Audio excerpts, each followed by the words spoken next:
ابن مسعود کہتے ہیں جب کوئی آدمی اللہ سے سوال کرنے کا ارادہ کرے تو پہلے وہ اللہ کی ایسی حمد و ثنا بیان کرے جو اس کے لائق ہے، پھر نبی صلی اللہ علیہ وسلم پر درود بھیجے، اس کے بعد دعا کرے۔ اس طرح کرنے سے ممکن ہوگا کہ وہ کامیاب ہو جائے، یعنی اپنی مطلوبہ چیز کو پا لے، اس کی دعا قبول ہو جائے۔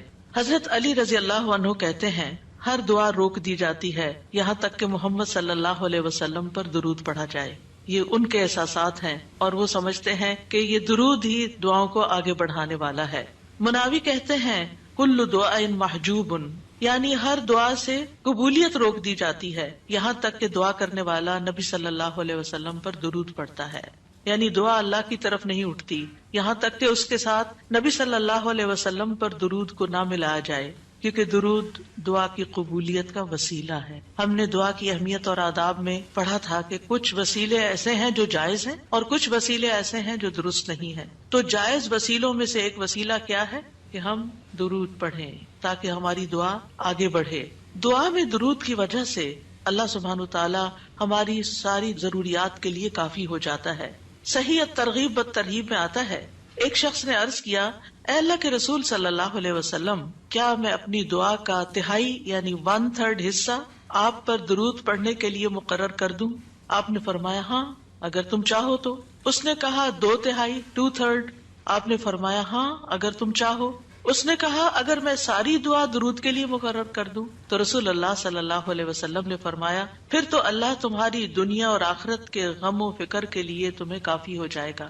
اس کا یہ مطلب نہیں ہے کہ ہم پھر کوئی دعا مانگے ہی نہ، اس کا مطلب یہ ہے کہ زیادہ سے زیادہ درود پڑھیں، یعنی دعائیں تو ہم مخصوص وقت میں پڑھتے ہیں یا پھر جب کوئی ضرورت پیش آتی ہے، لیکن درود ہم ہر وقت پڑھ سکتے ہیں، یعنی ہماری روزانہ کی جو روٹین ہے چلتے پھرتے اٹھتے بیٹھتے، کیونکہ کچھ لوگوں نے اس کے ساتھ بھی بڑی پابندیاں عائد کی ہوئی ہیں کہ بغیر وضو کے درود نہ پڑھا جائے، سر پہ دوپٹے کے بغیر درود نہ پڑھا جائے، راستے میں کہیں درود نہ پڑھے۔ ایسا کچھ نہیں ہے، دعا ہو، ذکر ہو، درود ہو، وضو کے ساتھ، وضو کے بغیر، راستے میں، سوتے جاگتے اٹھتے بیٹھتے ہر جگہ پڑھ سکتے ہیں۔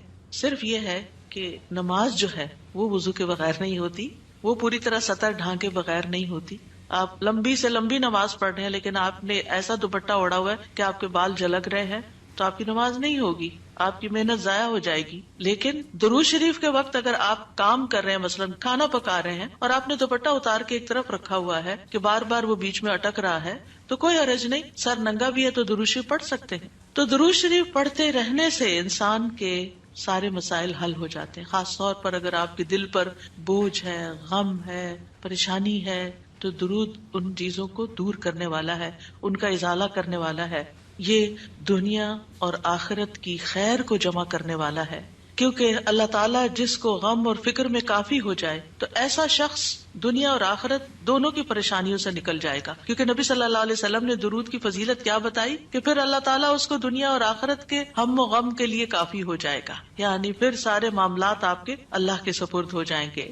یعنی اذن یکفیک اللہ ما اہمک، تمہاری دینی، دنیاوی، اخروی معاملات، ہر چیز میں جو پریشانیاں ہیں انشاءاللہ وہ دور ہو جائیں گی۔ اس کی وجہ کیا ہے؟ اس کی وجہ یہ ہے کہ انسان اللہ سبحانہ وتعالیٰ کی طرف متوجہ ہوتا ہے اور ایک محسن کے احسانات کو یاد کرتا ہے، یعنی جیسے شکر نعمتوں کو بڑھاتا ہے نا، لئن شکرتم لازیدنکم، اگر تم نے شکر ادا کیا تو میں تمہیں کیا کروں گا؟ اور نعمتیں دوں گا۔ درود شریف کیا ہے؟ اگر آپ غور کریں تو درود کیا ہے؟ درود دراصل نبی صلی اللہ علیہ وسلم کے ہم پر جو احسانات ہیں کہ آپ نے ہمیں ایمان سے روشناس کیا، قرآن سے روشناس کیا، حکمت سے روشناس کیا اور ہماری خاطر دعائیں کی، بے شمار احسانات ہیں نا آپ صلی اللہ علیہ وسلم۔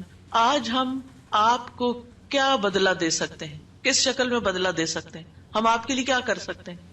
ہمارے والدین ہمارے ساتھ احسان کرتے ہیں تو ہم ان کی خدمت کرتے ہیں، ہم ان کو کچھ پکا کے دے دیتے ہیں، ہم ان کو کچھ کھلا دیتے ہیں، ہم ان کو کچھ گفٹ دے دیتے ہیں، یعنی مختلف طریقے سے ماں باپ کو خوش کرنے کی کوشش کرتے ہیں، چاہے انہیں ضرورت ہو یا نہ ہو۔ ہم سب ایسے ہی کرتے ہیں نا، یعنی ہم یہ تھوڑی دیکھتے ہیں کہ ان کو اس وقت ہمارے لاڈ پیار کی ضرورت ہے یا نہیں ہے، وہ دکھی ہیں، پریشان ہیں یا نہیں ہے۔ ہم اپنی محبت کا اظہار کسی نہ کسی شکل میں کرتے رہتے ہیں۔ وہ فوت ہو جاتے ہیں تو پھر کیا کرتے ہیں؟ پھر ان کو وزٹ نہیں کر سکتے، ان کو دیکھ نہیں سکتے، ان کو کچھ دے نہیں سکتے، انہیں کچھ کھلا پلا نہیں سکتے، پھر ہم ان کے لیے بس صرف دعائیں کرتے ہیں یا صدقہ خیرات کر دیتے ہیں۔ یہی چیزیں ان کو فائدہ دیتی ہیں. نبی صلی اللہ علیہ وسلم کے احسانات ہم پر سب انسانوں سے زیادہ ہیں، ہمارے ماں باپ سے بھی زیادہ ہیں ہم پر. اگر ہم سیرہ پڑھیں اور دیکھیں کہ آپ نے کتنے دکھ اٹھائے، کتنے غم اٹھائے، کتنی پریشانیوں سے گزرے، تو حیران ہو جاتا ہے انسان کہ اتنی بھی سچی خیرخواہی کسی انسان کے اندر ہو سکتی. النبی اولی بالمؤمنین من انفسہم، نبی تو تم سے بھی زیادہ تمہارے لیے مہربان ہے. یعنی ہم اپنی جانوں کے بارے میں اتنے فکر مند نہیں ہوتے، ہم اپنے آپ کو خود جہنم کی آگ سے بچانے کے لیے وہ فکر نہیں کرتے جتنی فکر ہمارے نبی صلی اللہ علیہ وسلم نے ہمارے لیے کی. تو ان کے احسانات کا بدلہ کیسے دیں گے ہم ان کے لیے کیا کریں گے؟ ہم ان کے لیے درود پڑھیں گے. تو یہ درود کا پڑھنا آپ کے احسانات کا بدلہ تو ہم کہاں سے دے سکتے ہیں، لیکن اس کے جواب میں ایک شکریہ ادا کرنے کا انداز ہے، ان کی مہربانیوں کو اکنالج کرتے ہیں. کیونکہ جو شکر گزار انسان ہوتا ہے وہ دنیا میں بھی مطمئن ہوتا ہے، اس کی ایک فلفلمنٹ ہوتی ہے، اور پھر یہ ہے کہ اس کے آگے کے مرحلے بھی آسان ہوتے. وہ جس کے ساتھ بھی شکر گزاری کا معاملہ کرتا ہے، عام انسانوں کے ساتھ بھی، تو وہ ان کا محبوب بن جاتا ہے. تو جب ہم اللہ تعالیٰ کا شکر ادا کرتے ہیں تو کیا ہم اللہ کے محبوب نہیں ہوں گے؟ جب ہم رسول اللہ صلی اللہ علیہ وسلم کا شکریہ ادا کرتے ہیں، اور شکریہ ادا کرنا صرف زبان سے تھینک یو کہنا نہیں ہوتا، وہ مختلف طریقے سے کسی کو دعا دینا بھی.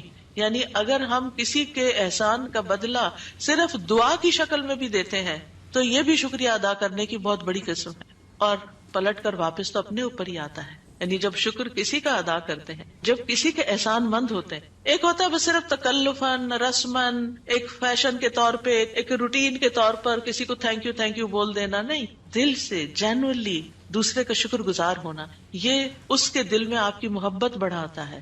اس میں آپ کی نیت یہ نہیں ہوتی کہ وہ مجھ سے محبت کرے، نہیں، آپ اس کو اکنالج کر رہے ہوتے ہیں، اس کا احسان مان رہے ہوتے ہیں، اور اللہ تعالیٰ اس کے دل میں آپ کی محبت ڈال دیتا ہے. اور جو ناشکرے انسان ہوتے ہیں، جو ناقدرے ہوتے ہیں، سب سے پہلے تو ہم اللہ ہی کے حق میں ناقدرے، وما قدر اللہ حق قدری، ہم نے اللہ کی قدر ہی نہیں کی جیسا قدر کرنے کا حق ہے. ہم نے نبی صلی اللہ علیہ وسلم کی قدر ہی نہیں کی جیسا کہ قدر کرنے کا حق ہے. تو ہماری یہ تسبیحات اور ہمارا یہ درود شریف اس قدر کی طرف بڑھنے کا ایک چھوٹا سا جسچر ہے کہ ہم واقعی اس بات کو مانتے ہیں کہ ان کے ہم پر احسانات تھے. لہٰذا جب ہم درود پڑھتے ہیں تو اس کا مطلب یہ ہے کہ ہم نے باقی چیزیں چھوڑی اور ہم آپ کا حق ادا کرنے کی طرف متوجہ ہو گئے.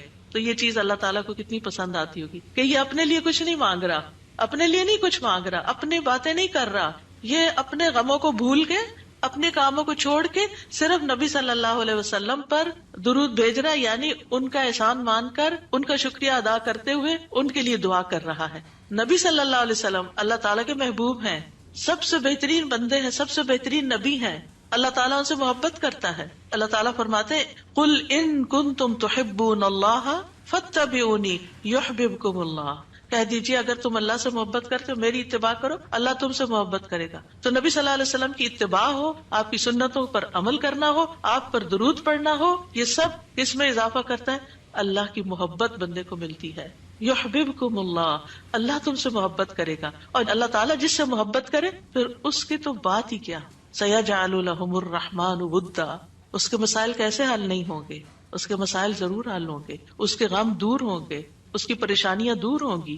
لہٰذا جب ہم اس سٹیٹ میں آ جاتے ہیں تو پھر آپ دیکھیں کہ یہ درجہ اس سے بھی بڑھ جاتا ہے جو ہم اپنے لیے خود کچھ مانگ رہے ہوتے ہیں نا. کیونکہ جب آپ کو کسی سے محبت ہوتی ہے تو آپ اس کے لیے کچھ بھی کرنے کو تیار ہوتے ہیں. یہ تو انسان کا حال ہے، انسان کی محبت ہے نا. تو جس انسان سے اللہ کو محبت ہو پھر اس کے مسئلے کیسے حل نہیں ہوں گے؟ اللہ سبحانہ وتعالیٰ اس کے لیے بہترین چیزیں کیوں نہیں کریں گے؟ تو اس طرح یہ درود جو ہے وہ دعا سے بھی بازی لے جاتا ہے کہ انسان اللہ کی محبت حاصل کر لیتا ہے، اور اس کے نتیجے میں دعائیں قبول ہوتی ہیں اور اللہ تعالیٰ کی طرف سے رحمتیں آتی ہیں، درجے بلند ہوتے ہیں، گناہ معاف ہوتے ہیں. لیکن اس کا یہ مطلب ہرگز نہیں کہ آپ باقی دعائیں نہ مانگیں، کیونکہ خود نبی صلی اللہ علیہ وسلم نے ساری دعائیں مانگی ہیں. یہ جو ہم آپ کو جتنی بھی دعائیں سکھا رہے ہیں یہ مسنون دعائیں ہیں، ان کو دعا سمجھ کے پڑھیں اور اس کو ریپیٹڈلی پڑھیں، کیونکہ دعا میں تکرار بھی ضروری ہے. ہم آداب میں پڑھ چکے ہیں، اصرار ضروری ہے، تکرار ضروری ہے، افتقار ضروری ہے. تو اپنی محتاجی، اپنی عاجزی، اپنی ہمبلنس کو ظاہر کرتے ہوئے اللہ تعالیٰ سے مانگتے رہیں.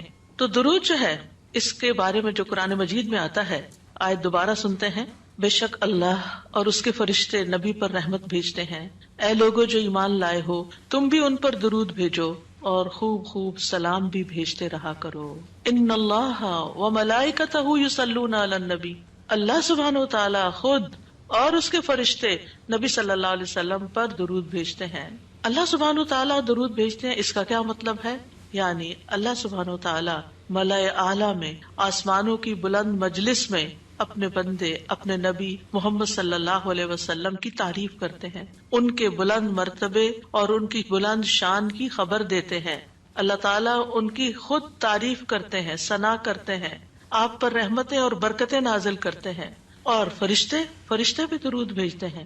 جیسے فرشتے تسبیح کرتے ہیں نا، اور جیسے کائنات کی باقی چیزیں سب اللہ کی حمد و ثنا کرتے ہیں، تو نبی صلی اللہ علیہ وسلم پر بھی فرشتے درود بھیجتے ہیں. اور ان کا درود بھیجنا کیا ہے کہ آپ کے لیے رحمت اور مغفرت اور بلندی درجات کی دعا.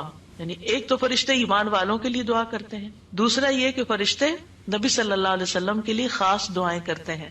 تو اگر اللہ تعالیٰ ان پہ درود بھیجتا ہے، ان پہ رحمتیں نازل کرتا ہے، فرشتے درود بھیجتے ہیں، تو پھر اہل ایمان کو کیا کرنا چاہیے؟ پہلے اللہ تعالیٰ اور فرشتوں کی بات کی گئی تاکہ ہمارے اندر بھی شوق پیدا ہو کہ ہم بھی درود بھیجیں. یا ایھا الذین آمنوا صلوا علیہ وسلموا تسلیما، یا ایمان والو تم بھی آپ پر خوب خوب درود اور سلام بھیجو، صلاۃ و سلام بھیجو. یعنی پہلے آسمان والوں کی خبر دی گئی کہ فرشتے ایسا کر رہے ہیں، پھر زمین والوں کو حکم دیا جا رہا ہے کہ تم بھی ایسا کرو. قرطبی کہتے ہیں اس آیت کے ذریعے اللہ نے اپنے رسول کو آپ کی زندگی میں، یعنی رسول اللہ صلی اللہ علیہ وسلم کی زندگی میں اور آپ کی وفات کے بعد آپ کو شرف و مرتبہ بخشا ہے، اور آپ کے مقام اور مرتبے کو بیان کیا ہے کہ آپ کا کیا مقام ہے، تاکہ ہم ایمان والے اس مقام کو سمجھیں. تو دوسرے لفظوں میں آپ صلی اللہ علیہ وسلم کے لیے اوپر کے جہان اور نیچے کے جہان میں تعریفیں ہوتی ہیں. یعنی ہم بھی آپ کی تعریف کرتے ہیں اور فرشتے بھی آپ کی تعریف کرتے ہیں، ہم بھی آپ کے لیے دعائیں کرتے ہیں، فرشتے بھی آپ کے لیے دعائیں کرتے ہیں. اور اللہ سبحانہ تعالیٰ ملائے اعلیٰ میں مقرب فرشتوں کے پاس اپنے نبی کی تعریف کرتے ہیں. آپ دیکھیں کہ دنیا میں طرح طرح کی مجالس ہوتی ہیں نا، کچھ مجالس بڑی خاص ہوتی ہیں، خاص لوگ صرف انوائٹیڈ ہوتے ہیں، ہر کوئی نہیں وہاں جا سکتا. آسمانوں میں بھی خاص مجالس، اللہ سبحانہ وتعالیٰ کے جو خاص مقرب فرشتے ہیں جنہیں وہ حکم دیا گیا تھا کہ آدم کو سجدہ کرو، جن کے سامنے اللہ تعالیٰ نے یہ بات رکھی تھی کہ میں آدم کو پیدا کرنے جا رہا ہوں. یہ گیدرنگ جو ہے اس کو ملائے اعلیٰ کہتے ہیں. ملا کہتے ہیں سرداروں کو، اور اعلیٰ کہتے ہیں بلند سردار. تو یہ ایلیٹ کلاس ہے فرشتوں کی کہ جس کے سامنے اللہ سبحانہ تعالیٰ نے حضرت آدم کی پیدائش کی بات کی تھی اور پھر اس کے بعد سجدے کا حکم دیا گیا تھا. تو مقرب فرشتوں کے درمیان یا ان کے پاس اللہ سبحانہ تعالیٰ نبی صلی اللہ علیہ وسلم کی تعریف کرتے ہیں. ذرا سوچئے، امیجن کیجئے فرشتوں کی مجلس. ویسے تو کوئی فرشتہ اللہ کی نافرمانی نہیں کرتا، ہر فرشتہ اطاعت گزار ہے، ہر فرشتہ اللہ کی بات مانتا. یفعلون ما یؤمرون، لپکتے ہیں، دوڑتے ہیں، بھاگتے ہیں، تیز بھاگتے ہیں ایک دوسرے سے. فالسابقات سبقا، ایک دوسرے سے سبقت لے جاتے ہیں اللہ کا حکم ماننے میں. یعنی فرشتوں کا یہ حال ہے. لیکن ان کی کیٹیگریز ہیں. سورۃ فاطر کے شروع میں کیا آتا ہے؟ جاعل الملائکۃ رسلا اولی اجنحۃ مثنی وثلاث ورباع ویزید فی الخلق ما یشاء. 2 پروں والے فرشتے بھی ہیں، 3 والے بھی ہیں، 4 والے بھی ہیں، اور پھر اللہ جتنی چاہتا ہے بڑھا دیتا ہے. جبریل علیہ السلام کے تو 600 پر ہیں. سوچئے کیا کیفیت ہوگی ان کی. اور پھر جو حاملین عرش فرشتے ہیں ان کے کندھے سے لے کے یہاں کان کی لو تک 700 سال کا فاصلہ ہے. اتنا عرصہ کوئی سفر کرتا رہے. اب آپ خود سوچیں کہ اتنے بڑے فرشتے ہیں وہ، ان کے سامنے اللہ سبحانہ و تعالی محمد صلی اللہ علیہ وسلم کی تعریف فرماتے ہیں. آپ کے مقام کا اندازہ کریں. کیا ہم نے قدر کی اپنے نبی کی؟ ہم کیا درود پڑھتے ہیں، ہم کیا تعریف کرتے ہیں، ہم کتنا جانتے ہیں آپ کو، ہم آپ کی سنت کو کیا سمجھتے ہیں. حدیث، یہ تو حدیث ہے، یہ قرآن تو نہیں ہے. استغفر اللہ. آپ نے دین کے مختلف چیزوں میں فرق کر دیا جس کو خود رسول اللہ صلی اللہ علیہ وسلم دے کر گئے تھے. آپ کس راہ پہ چل پڑے. تو آپ سوچئے کہ اللہ کے رسول صلی اللہ علیہ وسلم کی تعریف وہاں ہو رہی، راہ گزرتا بھی کوئی ہماری تعریف کر دے نا تو ہم ایسے بھول جاتے ہیں کہ بڑی چیز ہو گئے، ہم پتہ نہیں کیا بن گئے ہیں. اس کو بھی بہت کچھ سمجھتے ہیں. کبھی فیس بک پہ لگاتے ہیں یہ فلاں نے ہماری تعریف کی ہے، کبھی کچھ کرتے ہیں، کبھی کچھ کرتے ہیں تعریف. آپ سوچئے پھر ہم کیا ہے اور محمد صلی اللہ علیہ وسلم کیا ہے جن کی تعریف اللہ تعالیٰ کر رہے ہیں اور وہ فرشتوں کی مجلس میں کر رہے ہیں. اس تعریف کا کیا کہنا. ایسے پیغمبر پر، ایسے نبی پر کیا ہم درود نہیں بھیجیں گے؟ کیا ہم ان کے لیے دعائیں نہیں کریں گے؟ اللہ سبحانہ وتعالیٰ سے ان کے لیے وسیلہ نہیں مانگیں گے؟ تو صلاۃ کا جو لفظ ہے، صلاۃ کا لفظ اس کے معنی میں رحمت بھی ہے، ذکر خیر بھی ہے، دعا بھی ہے۔ رحمت، ذکر خیر اور دعا۔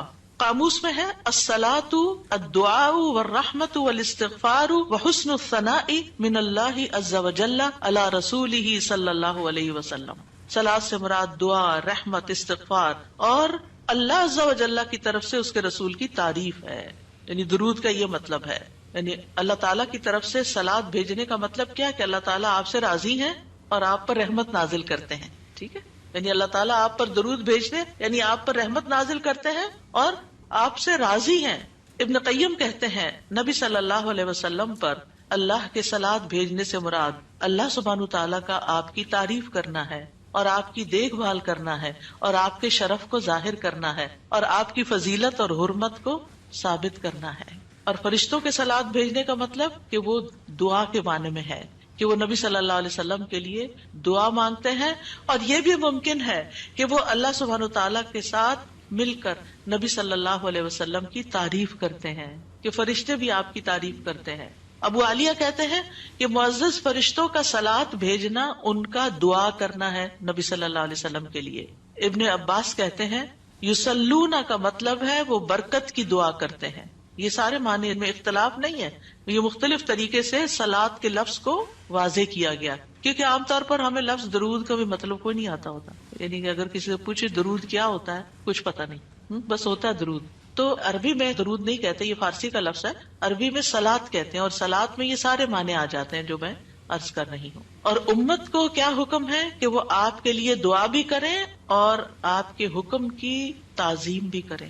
آپ کے حکم کو، جو نبی صلی اللہ علیہ وسلم کا حکم ہے، اس کو سب کے حکم پر فوقیت دیں، اس کو بڑا سمجھیں۔ ایک طرف ماں باپ کا حکم، ایک طرف رسول اللہ صلی اللہ علیہ وسلم کا حکم۔ اگرچہ اللہ سبحانہ تعالیٰ نے ہمیں ماں باپ کے ساتھ احسان کا حکم دیا ہے، ان کی بات ماننے کے لیے بھی کہا ہے، لیکن ان کے مقابلے میں اگر رسول اللہ صلی اللہ علیہ وسلم آ جاتے ہیں تو پھر ہمیں رسول اللہ صلی اللہ علیہ وسلم کی بات کو فوقیت دینی ہے، ترجیح دینی ہے، اہمیت دینی ہے، کیونکہ وہ شخص مومن ہی نہیں ہو سکتا جس کو نبی صلی اللہ علیہ وسلم اس کے والدین، اولاد اور سب انسانوں سے زیادہ محبوب نہ ہو جائیں۔ یہ ایمان کا کرائیٹیریا ہے۔ سارے انسانوں، چاہے کوئی کتنے بڑے بڑے اسکالرز ہوں، سائنٹسٹ ہوں، ریسرچرز ہوں، چاند پہ جانے والے لوگ ہوں، جو مرضی ہوں، جہاں رسول اللہ صلی اللہ علیہ وسلم کی بات آ گئی، یہ بات سچی ہے۔ صدق اللہ و رسولہ، اللہ اور اس کے رسول نے سچ کہا ہے، صحیح اوتھینٹک حدیث سامنے آ گئی ہے، ایسا ہی کرنا چاہیے۔ ریسرچز کہتی ہیں شہد نہ کھایا جائے کیونکہ اس میں بہت سویٹنس ہے، نہیں قرآن کہتا ہے کہ شہد میں شفا ہے۔ نبی صلی اللہ علیہ وسلم نے تجربہ کروایا تھا ایک شخص کو، وہ شہد سے پہلے بیمار ہوا تھا اور پھر اسی سے ہی وہ ٹھیک ہوا تھا جس کا پیٹ خراب ہوا تھا۔ ہمارا یقین ہے اگر شہد خالص ہے، شہد ہے، کچھ اور نہیں، تو پھر اسی میں ہی شفا ہے۔ یہ ہو نہیں سکتا کہ جو بات قرآن کہہ دے اور جو بات نبی صلی اللہ علیہ وسلم کہہ دے پھر اس میں کوئی شک باقی رہے۔ کوئی شک نہیں، ہمیں اس شک کو دل سے نکالنا ہے۔ دو چیزیں ایمان میں خلل ڈالتی ہیں، شبہات اینڈ شہوات، کیونکہ جب ہمارے اندر ڈاؤٹس آ جاتے ہیں نا کسی چیز کے بارے میں تو پھر ہمارا یقین اٹھ جاتا ہے، پھر ہمارا عمل کمزور ہو جاتا ہے، اور اسی طرح جب ہماری خواہشات آگے آ جاتی ہیں تو پھر ہم لیزی ہو جاتے ہیں، ہم اپنی مرضی پسند کے محبوب کام کرنے لگتے ہیں اور دوسرے کاموں کو پیچھے کر دیتے ہیں، چاہے وہ ہمارے لیے زیادہ فائدے کی کیوں نہ ہو۔ ابن قیم کہتے ہیں ہمارا آپ پر صلاۃ بھیجنا یہ ہے کہ ہم اللہ تعالیٰ سے مطالبہ کرتے ہیں، ہم اللہ تعالیٰ سے دعا کرتے ہیں، اللہم، کہ اے اللہ ہمارے نبی کی اور بھی زیادہ تعریف کریں اور آپ کی فضیلت اور شرف کو ظاہر کریں اور آپ کی تکریم اور اپنی قربت کا آپ ان کے لیے اظہار کریں، یعنی اے اللہ تعالیٰ آپ ان کو اور زیادہ محبوب بنا لیں، اور زیادہ ان کو عزت دیں، اور زیادہ ان کے درجے بلند کریں۔ اور یہ سچے دل سے تو دعا اسی کی ہوگی نا جو نبی صلی اللہ علیہ وسلم سے محبت کرتا ہوگا اور آپ کی اہمیت کو جانتا ہوگا۔ ان لوگوں کا درود کیا درود ہوگا جو نبی صلی اللہ علیہ وسلم کو وہ عزت اور مقام دیتے ہی نہیں جو واقعی ان کا ہے، کیونکہ جب تک کسی سے محبت نہ ہو تو اس کے لیے اس درجے کی دعا بھی نہیں ہو سکتی۔ چاہے دن میں کوئی 10 دفعہ آپ سے کہنا میرے لیے دعا کرو، آپ کریں گے، لیکن اس پیار سے وہ دعا نہیں نکلے گی جس پیار سے وہ دعا نکلے گی جس سے آپ کے لیے محبت، وہ نہ بھی کہے تو آپ اس کے لیے دعائیں کرتے رہتے ہیں۔ اور پھر یہاں پر اس آیت میں صرف صلاۃ کی بات نہیں بلکہ کیا فرمایا، وسلموا تسلیما. سلموا، آپ کو سلام کا تحفہ بھی دیں، صرف صلاۃ نہیں بلکہ سلام بھی کریں.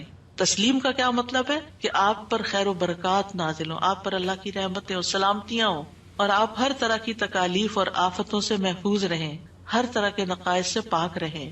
جب ہم کہتے ہیں نا اللہم سلم علی محمد، درود ویسے تو یوں پورا پڑھ کر اللہم صلی وسلم علی نبینا محمد، تو اس کا مطلب کیا ہے کہ یا اللہ محمد صلی اللہ علیہ وسلم کے لیے آپ کی دعوت میں، یعنی آپ نے جو دعوت دی لوگوں کو اسلام کی طرف، آپ کی امت میں اور آپ کے ذکر خیر میں ہر طرح کی سلامتی لکھ دے، ہر طرح کے نقص سے سلامتی ہو جائے. اور اس طرح امت آپ کے لیے جتنی دعائیں کرتی جا رہی ہے، یعنی جب سے نبی صلی اللہ علیہ وسلم کے بارے میں یہ آیت اتری اور جب سے صحابہ کرام اور پھر تابعین، تبع تابعین اور امت کے باقی لوگ ان ساری صدیوں میں آپ کے لیے یہ دعا کر رہے ہیں، ان ساری دعاؤں کے اس درود کے نتیجے میں آپ کا مقام بلند ہوتا جا رہا ہے، ہوتا جا رہا ہے، ہوتا جا رہا ہے. اب سوچئے کہ اللہ سبحانہ وتعالیٰ کتنا قدردان ہے. نبی صلی اللہ علیہ وسلم نے اپنی نبوت کی مختصر زندگی میں جو محنت کی سو کی، لیکن اس کا انعام اور صلہ کتنی خوبصورت شکل میں اللہ تعالیٰ دے رہا ہے کہ دنیا میں آپ کا نام بلند کر رہا ہے اور آپ کو بلندی عطا کر رہا ہے اور آپ کے لیے سب سے دعائیں کرنے کو کہہ رہا ہے. یعنی درود کیا ہے؟ نبی صلی اللہ علیہ وسلم کے لیے دعا، اور وہ دعائیں اللہ تعالیٰ قبول بھی کرتے جا رہے ہیں اور اس کے نتیجے میں نبی صلی اللہ علیہ وسلم کے درجات بلند ہوتے چلے جا رہے ہیں. تو سوچئے جو سنت کی پیروی کرے گا، جو آپ کے مشن کو آگے لے کے بڑھے گا، جو اخلاص کے ساتھ اس رستے کو اپنائے گا، جو یہی کام کرے گا جو محمد صلی اللہ علیہ وسلم نے کیے، جو آپ کا پیروکار ہوگا، جو آپ کی سنت کا متبع ہوگا، جو آپ کے اس مشن یعنی دین کی تبلیغ کے کام کو آگے لے کر بڑھے گا، کیا اللہ تعالیٰ اس کو ایسے ہی چھوڑ دیں گے؟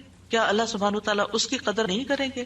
ہم سب انسان کسی نہ کسی طرح دنیا میں بلندی چاہتے ہیں، کوئی ڈگری کے ذریعے، کوئی مال کے ذریعے، کوئی کسی ذریعے دوسروں سے آگے نکلنا چاہتا ہے، بلند مرتبہ ہونا چاہتا ہے. لیکن اس راستے کو چھوڑ دیتے ہیں کیونکہ اس راستے کو بظاہر یوں لگتا ہے کہ اس سے کیا ملے گا، ہمیں اس سے کون سی بلندی مل جائے گی، اور اس طرح ہم نبی صلی اللہ علیہ وسلم کے طریقہ کار کو چھوڑ کر اور طریقوں کو اختیار کرنے لگتے ہیں. ہم سمجھتے ہیں شاید اس میں زیادہ خیر ہے یا اس سے ہمیں زیادہ بھلائی یا کوئی بڑائی مل جائے گی. نہیں، اصل بات یہ ہے کہ ہمیں جو عزت یہ دین دے سکتا ہے، جو مرتبوں کی بلندی، جو اللہ کی رحمتیں، جو خیر اور لازوال نعمتیں جنہیں کبھی ختم نہیں ہونا، جو اس راستے سے مل سکتی ہیں، وہ دنیا میں کوئی اور راستہ ہے ہی نہیں ان سب نعمتوں کو پانے کا. پھر بھی ہم اپنے دین کو حقیر سمجھتے ہیں اور دین کی خدمت کو فارغ وقت کا کام سمجھتے ہیں اور پورے خوشی اور محبت اور خلوص کے ساتھ یہ کام نہیں کرنا چاہتے.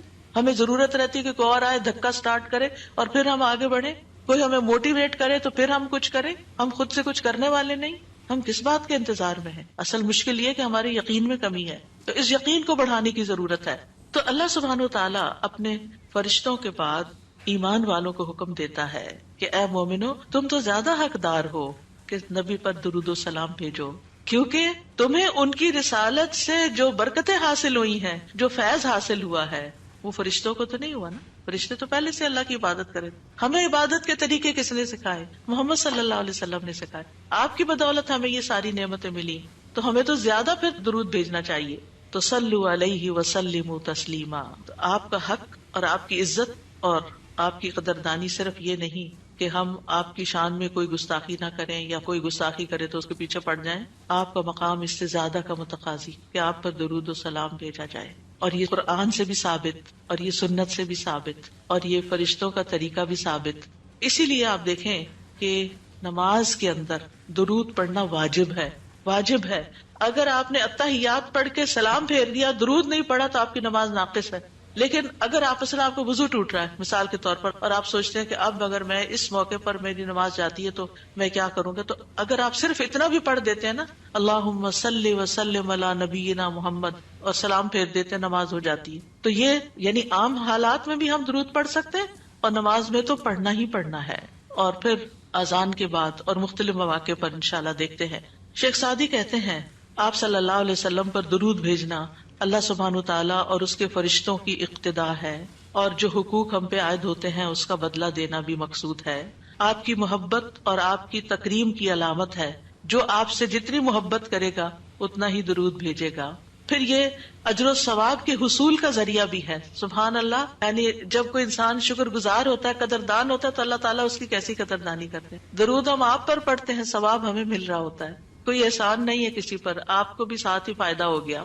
اور پھر یہ ایمان کی علامت ہے، کیونکہ جو آپ سے محبت نہیں کرتا اس کا ایمان مکمل نہیں. اور پھر آپ کی توقیر جس کا حکم اللہ تعالیٰ نے دیا اس کی علامت بھی ہے.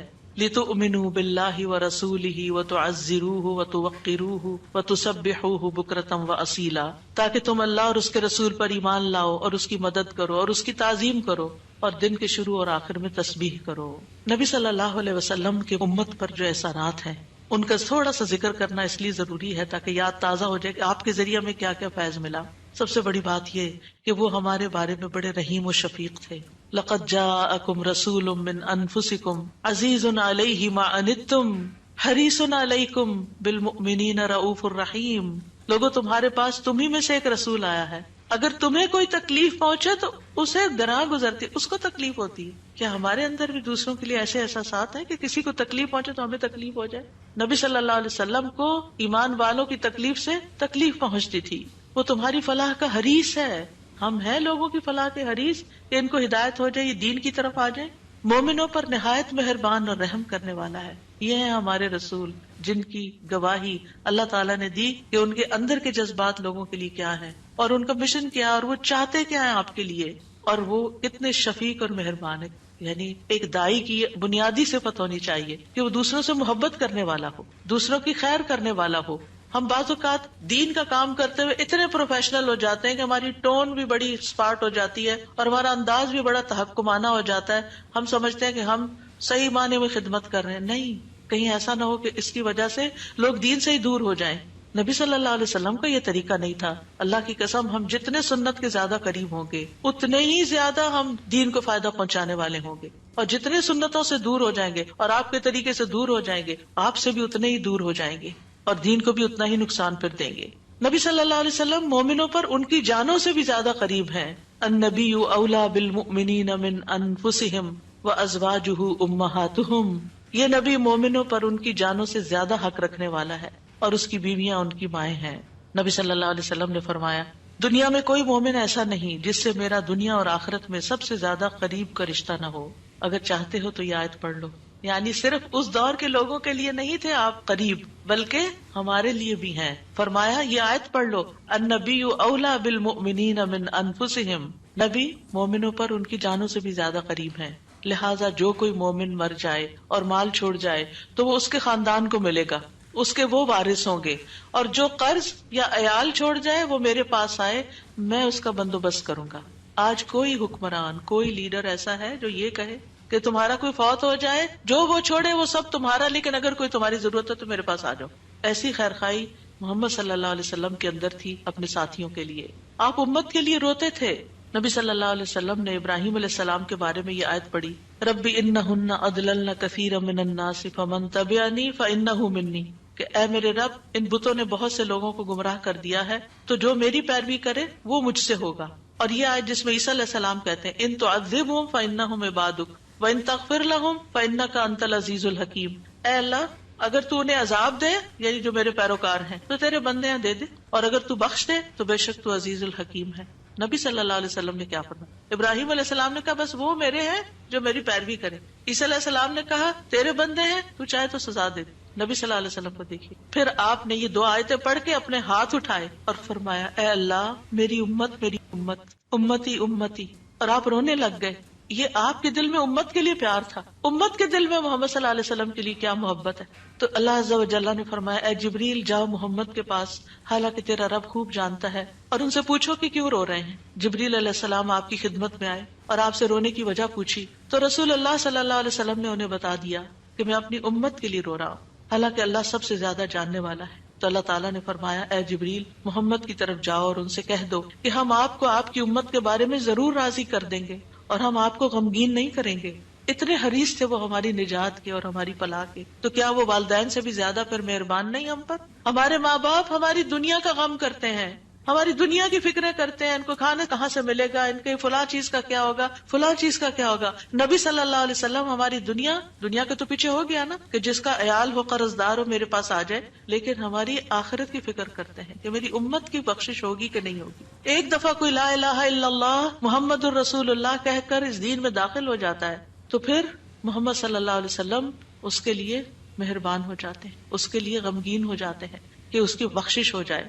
آپ ہر نماز میں امت کے لیے دعائیں کرتے تھے، ہر نماز میں.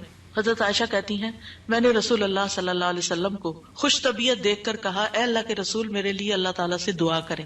آپ نے فرمایا اللہم اغفر لعائشہ ما تقدم من ذنبها وما تأخر وما اسرت وما اعلنت. اے اللہ عائشہ کے سب گناہ بخش دے، جو اس نے پہلے کیے، جو بعد میں کیے، جو چھپا کے کیے، جو اعلانیہ کیے. خوشی سے حضرت عائشہ نے ہنسنا شروع کر دیا، یہاں تک کہ ہنستے ہنستے ان کا سر رسول اللہ صلی اللہ علیہ وسلم کی گود میں جا پڑا. آپ نے پوچھا کیا تمہیں میری دعا نے خوش کر دیا؟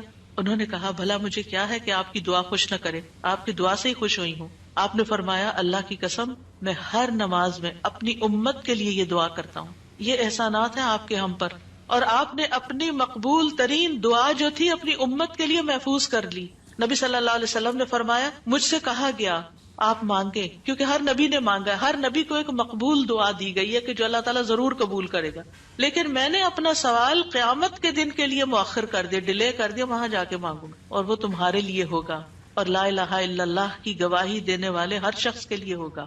ہمیں اگر اللہ تعالیٰ کی طرف سے یہ پیغام آئے کہ کوئی ایک دعا مانگ لو وہ ضرور قبول ہوگی، تو ہم جھٹ سے اپنے لیے کوئی دنیا کی دعا مانگ لیں گے جو جلد ختم بھی ہو جانے والی. اس سے آپ کی حکمت کا اندازہ لگائیں اور ہمارے لیے آپ کی محبت کا اندازہ کریں.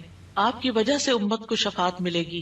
نبی صلی اللہ علیہ وسلم نے فرمایا مجھے 5 چیزیں ایسی دی گئیں جو مجھ سے پہلے کسی کو نہیں دی گئی. ان میں سے ایک مجھے شفاعت عطا کی گئی، یعنی نبی صلی اللہ علیہ وسلم کو شفاعت کا حق دیا گیا. نبی صلی اللہ علیہ وسلم امت کی شفاعت کی خاطر تمام رات فکر مند رہے. ابو ذر کہتے ہیں ایک مرتبہ رسول اللہ صلی اللہ علیہ وسلم نے نماز شروع کی اور ساری رات صبح تک ایک ہی آیت رکوع اور سجود میں پڑھتے رہے کہ اے اللہ اگر تو انہیں عذاب میں مبتلا کر دے تو یہ تیرے بندے ہیں، اور اگر تو انہیں معاف کر دے تو تو بڑا غالب حکمت والا ہے. جب صبح ہوئی تو میں نے عرض کیا یا رسول اللہ آپ ساری رات صبح تک رکوع اور سجود میں ایک ہی آیت پڑھتے رہے.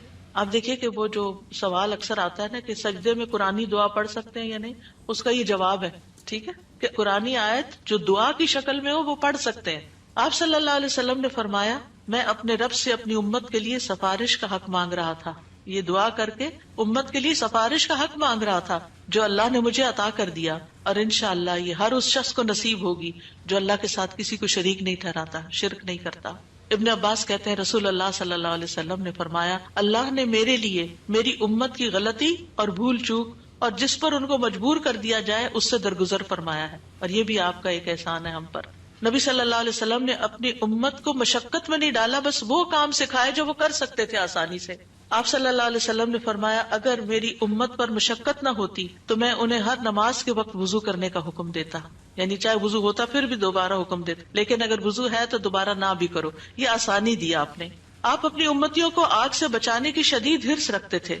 نبی صلی اللہ علیہ وسلم نے ایک مرتبہ فرمایا میری مثال اور لوگوں کی مثال اس شخص کی طرح ہے جس نے آگ روشن کی، جب اس کے چاروں طرف روشنی پھیل گئی تو پروانے اور کیڑے مکوڑے جو آگ پہ گرتے ہیں اس میں گرنے لگے. وہ آدمی ان کو آگ سے دور کرتا ہے لیکن وہ اس کے قابو میں نہیں آتے بلکہ آگ میں داخل ہو جاتے ہیں. اسی طرح میں تمہاری کمروں سے پکڑ پکڑ کر تمہیں آگ سے روکتا ہوں اور تم اس میں گرتے جاتے ہو، یعنی میں تمہیں روکتا ہوں کہ وہ غلط کام نہیں کرو کہ جو آگ کی طرف لے جانے والے ہیں، اور تم رک نہیں رہے. اسی طرح آپ صلی اللہ علیہ وسلم نے اپنے بعد آنے والے امتیوں کے لیے بھی محبت کا اظہار کیا ہے. حدیث میں آتا ہے آپ نے فرمایا کاش میں اپنے بھائیوں سے مل پاتا. نبی صلی اللہ علیہ وسلم کے صحابہ نے عرض کیا کیا ہم آپ کے بھائی نہیں؟ آپ نے فرمایا تم میرے صحابہ ہو. میرے بھائی وہ لوگ ہیں جو مجھ پر ایمان لائے ہوں گے لیکن میری زیارت نہ کر سکے ہوں گے، یعنی آپ کے بعد دنیا میں آئے ہیں. پھر یہ ہے کہ درود شریف پڑھنے کے فائدے کیا ہیں. یہ تو تھا کہ آپ کے احسانات ہیں ہم پر، لہٰذا ہمیں انسان ہونے کی حیثیت سے ہمارے اوپر لازم ہے کہ احسان کا بدلہ چکائیں اور ہم آپ پر درود پڑھیں. لیکن ویسے فائدے کیا ہیں؟ ایک بار درود بھیجنے پر 10 رحمتیں ملتی ہیں، صحیح مسلم کی روایت میں آتا ہے. سنن نسائی میں آتا ہے جو شخص مجھ پر 1 مرتبہ درود بھیجے گا اللہ اس پر 10 مرتبہ رحمتیں نازل کرے گا